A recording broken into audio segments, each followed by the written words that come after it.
وزیر اعظم عمران خان کے معتمد خاص جہانگیر ترین کی طرح اب فردوس عاشق اعوان نے بھی وزارت سے نکالے جانے کے بعد وزیر اعظم کے پرنسپل سیکرٹری اعظم خان کو چارج شیٹ کرتے ہوئے الزام لگایا ہے کہ وہ نہ صرف اپنے اختیارات کا ناجائز استعمال کر رہے ہیں بلکہ وزیر اعظم کو بھی گمراہ کر رہے ہیں۔ فردوس عاشق اعوان نے دعویٰ کیا ہے کہ ان سے استعفیٰ وزیر اعظم نے نہیں بلکہ اعظم خان نے مانگا تھا، جو کہ ان کا اختیار نہیں۔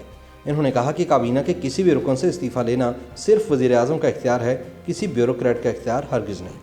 فردوس عاشق کا اصرار تھا کہ میڈیا پر ان کی فراغت کے حوالے سے حقائق مسخ کر کے بتائے گئے اور یہ کہ وہ خود پر غلط الزامات لگانے والوں کے خلاف ہتک عزت کا دعویٰ دائر کریں گے۔ خیال رہے کہ آٹا چینی اسکینڈل میں اپنا نام آنے کے بعد جہانگیر ترین نے بھی اعظم خان پر الزام لگایا تھا کہ انہوں نے میرے خلاف وزیر اعظم عمران خان کے کان بھرے ہیں۔ اب حال ہی میں اپنے عہدے سے ہٹائی جانے والی فردوس عاشق اعوان نے بھی اپنی توپوں کا رخ اعظم خان کی طرف کرتے ہوئے انہیں سازشی بیوروکریٹ قرار دیا ہے۔ ہٹائے جانے کے بعد اپنے پہلے انٹرویو میں فردوس عاشق اعوان نے یہ انکشاف کیا کہ وزیر اعظم کے پرنسپل سیکرٹری نے مجھ سے مستعفی ہونے کو کہا اور یہ دھمکی دی کہ اگر آپ نے استعفیٰ نہیں دیا تو میں آپ کو ڈی نوٹیفائی کر دوں گا۔ فردوس عاشق نے کہا کہ مجھ سے استعفیٰ مانگنے کا اختیار کسی بیوروکریٹ کو حاصل نہیں۔ فردوس نے سوال کیا کہ میری فراغت کے نوٹیفیکیشن میں نہ تو مجھ پر کوئی الزام عائد کیا گیا ہے اور نہ ہی مجھے ڈی نوٹیفائی کرنے کی وجوہات بتائی گئی ہیں۔ فردوس عاشق اعوان کا موقف ہے کہ وفاقی کابینہ کے معاملے میں صرف وزیر اعظم ہی بااختیار ہے۔ پرنسپل سیکرٹری کو اس بات کا کوئی اختیار نہیں کہ وہ کسی وزیر یا وزیر اعظم کے کسی معاون خصوصی سے استعفیٰ مانگے۔ فردوس عاشق اعوان کا کہنا تھا کہ انہوں نے پرنسپل سیکرٹری سے کہا کہ آپ وزیر اعظم سے میری ملاقات کرا دیں، اگر وہ بھی مجھے استعفیٰ دینے کے لیے کہیں گے تو میں فوری طور پر مستعفی ہو جاؤں گی۔ فردوس عاشق نے یہ گلہ بھی کیا کہ گزشتہ چند مہینوں سے ان کی وزارت میں مداخلت کی جاتی رہی۔ بہت سے ایسے لوگوں سے وزیر اطلاعات کا کام لیا گیا جو نوٹیفائڈ نہیں تھے۔ کہتی ہیں وہ لوگ میرے حصے کا کام کرتے رہے اور یہ کام وزیر اعظم ہاؤس میں بیٹھے لوگ ہی ان سے کرواتے تھے۔ سیکرٹری اطلاعات کو بلا کر کہا جاتا تھا کہ فردوس عاشق وزیر اطلاعات نہیں بلکہ صرف معاون خصوصی ہیں، اس لیے ان کی نہ مانیں اور صرف وزیر اعظم کے احکامات ہی بجا لائیں۔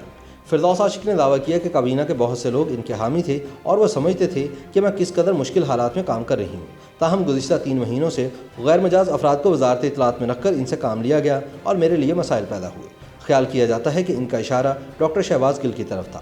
فردوس عاشق اعوان نے کہا کہ پتہ نہیں ایک سال میں کون کون میرے حوالے سے وزیر اعظم کے پاس کیا کیا شکایات لے کر گیا اور ان کے کان بھر دیے۔ میڈیا میں میرے خلاف باقاعدہ خبریں چلائی گئیں۔ فردوس عاشق اعوان نے یہ سوال اٹھایا کہ کوئی بیوروکریٹ وزیر اعظم کے اختیارات کیوں کر استعمال کر سکتا ہے؟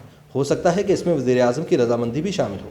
تاہم اگر وزیر اعظم چاہتے تھے کہ میں مستعفی ہو جاؤں تو یہ کام مہذب انداز میں بھی ہو سکتا تھا۔ فردوس عاشق نے کہا کہ جنہوں نے مجھ پر بے بنیاد الزام تراشیاں کی، میں ان کے خلاف ہتک عزت کا دعویٰ دائر کرنے جا رہی ہوں۔ تاہم دوسری جانب وزیر اعظم عمران خان کے قریبی ذرائع کا کہنا ہے کہ ان کے پرنسپل سیکرٹری اعظم خان ذاتی حیثیت میں کوئی قدم نہیں اٹھاتے۔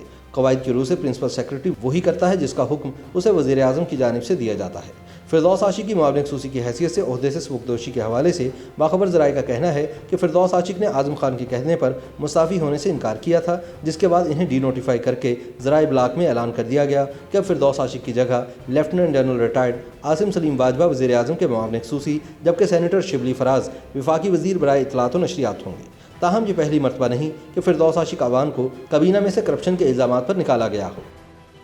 YouTube پر گوگلی نیوز دیکھنے کے لیے youtube.com کی سرچ بار میں googly news T V type کریں۔ گوگلی نیوز کے پیج پر سرخ رنگ کے سبسکرپشن والے بٹن پر کلک کرنا نہ بھولیے۔ YouTube پیج پر اپلوڈ ہونے والی ویڈیوز سے باخبر رہنے کے لیے بیل آئیکن پر کلک کیجیے۔ آپ کو ہر نئی ویڈیو کے بارے میں نوٹیفیکیشن موصول ہو جائے گا۔